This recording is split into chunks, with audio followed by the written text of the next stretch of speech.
Hey guys, welcome back to my channel. In today's video, I'm going to show you how to fix incorrect password on Instagram. Instagram says incorrect password, but you are sure it's right.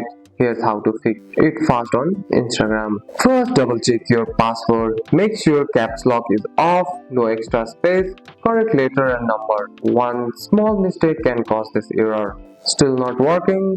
Tap reset.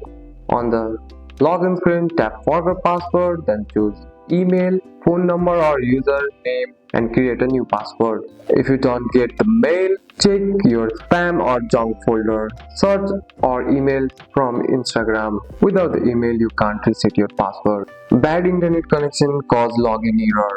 Switch between Wi-Fi and mobile data. For that, tap on setting app and then go to Wi-Fi and switch Wi-Fi and mobile data.